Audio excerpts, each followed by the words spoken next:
Hey y'all, it is 5:20 on October the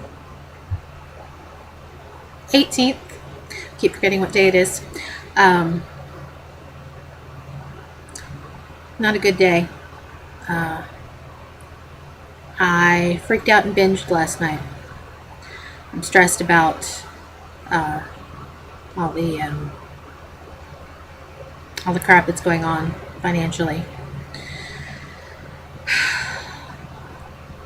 So I lost it. Fortunately, I had a doctor's appointment today, and as of now, I am back on Klonopin. I was already on Prozac, so that's continuing, but adding the Klonopin to it. My doctor's pretty awesome. Knowing that I am about to be uninsured, she wrote prescriptions to cover me for the next 3 months. And I'm so grateful for that. She's been really great. She's actually been there throughout my whole RA journey. So about 7 years. So she knows. She knows what it's been like for me. She's always been very encouraging. Obviously, she wants me to lose weight, and really, this Zoom thing is driving me crazy. I need to turn it off right now because it's driving me insane. That has got to go. Disabled Zoom. Serves me right for trying to play with features. Alright, so anyway, no more feature playing. Just leave it as is, no Zoom. What was I saying? Yes, my doctor. Nurse practitioner, actually. I've never actually met my doctor, aside from a very brief encounter many years ago. Wouldn't even know him if I saw him on the street. But I refer to her as my doctor because she's the one that I see. So, nurse practitioner, but when I say my doctor, that's what I'm talking about. But she knows how I've struggled with my weight, and she's never been one of those very aggressive, kind of snarky medical people who's like, oh yeah, you're fat, you need to do something about it. Well, why are you so fat? Why are you still fat? I told you to lose weight, why haven't you lost weight yet? She's not like that. You know, it's more, how can I help you? What do you need? Which is incredible.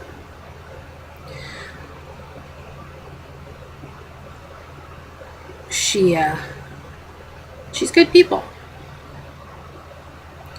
I mean, she actually sent me to my first rheumatologist, who was a dick. Nastiest doctor I've ever met. So rude. All but accused me of faking my symptoms to try and get on disability, just because I wasn't at the peak of a flare-up on our first visit. Well, I had a lot of steroids in my system at the time. So, when I went back to the GP, was like, I don't like this guy. He's really, really nasty. She told me that he was actually pretty nasty to her because she's just a nurse. So he actually ended up being taken off their list of recommended doctors because of the way he treated her and me. And it was funny. She was very apologetic, and she hugged me for sending me there, which I thought was kind of weird. You don't generally get hugs at the doctor's office. And I'm not really a big hugger anyway.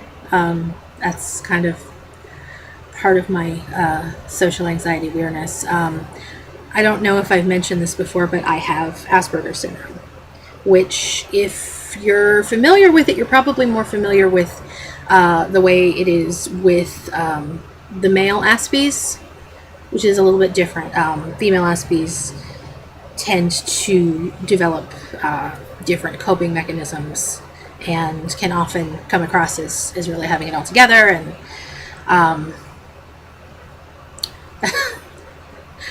I am, that's part of the problem with the job search, is that I'm terrified of new people. I can't do it. I get so overwhelmed and nervous and anxious, and I don't deal well socially. I don't know how to talk to people. I have trouble with eye contact. Anyway, that's not beside the point. My last therapist actually told me that all of her Aspie patients were overweight, which I thought was really interesting, because a lot of the reading that I've done seems that it is either one extreme or the other. Seems like Aspies are either overweight or kind of super skinny, just because we have a tendency to obsess over things. And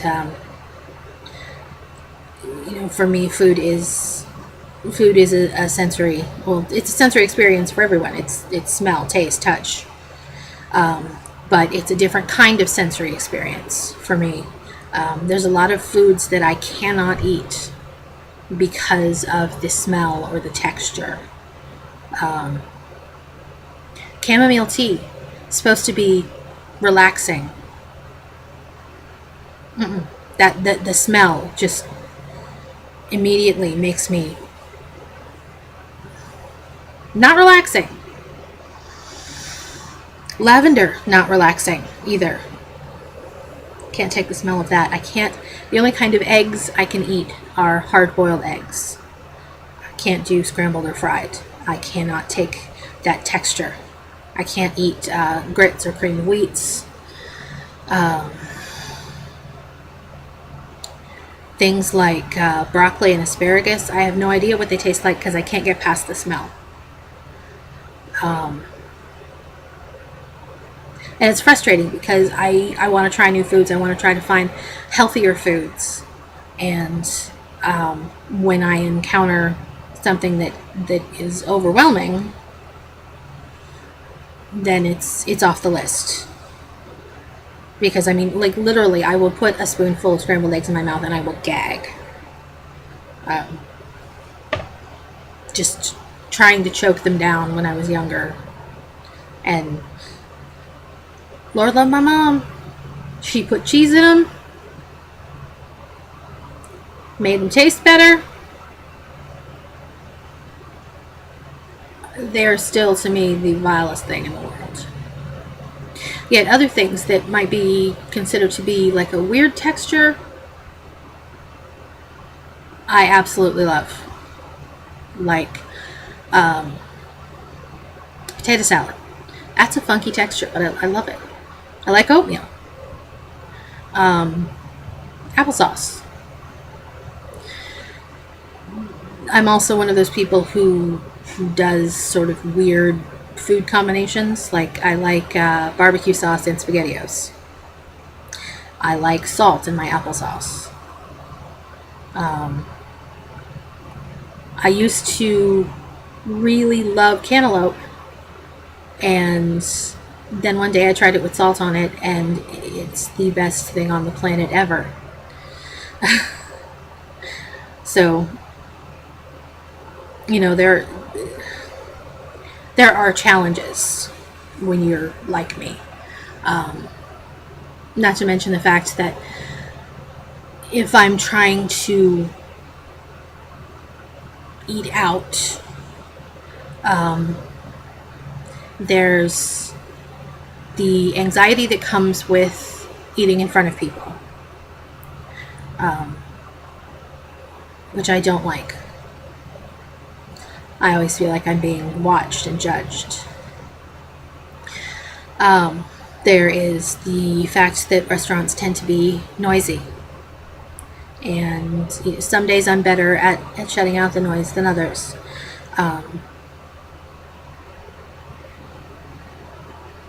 If somebody at a nearby table is eating something with a very strong smell, it all comes together to create unique challenges.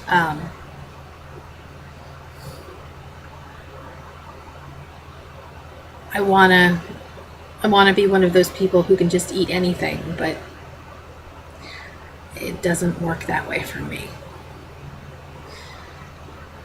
So there's that. And I'm definitely having a low day, just because I'm beating myself up about the binge, and stressed about the job situation, and this is the only thing I'm ever going to say that's remotely political. I really hate election season. Regardless of what side you're on, everybody's angry, and I can't deal with it. I just cannot deal with, there's so much anger everywhere, and it's overwhelming. And I should be able to just brush it off, because it's other people's emotions. And that's another thing about Aspies, is we're often accused of not being empathetic, and that is completely false. It's not that we're not empathetic. We are actually overly empathetic. We have a hard time expressing empathy and tend to shut down when it gets overwhelming. So it comes across as not being empathetic because we pull away from other people who are emotional. I'm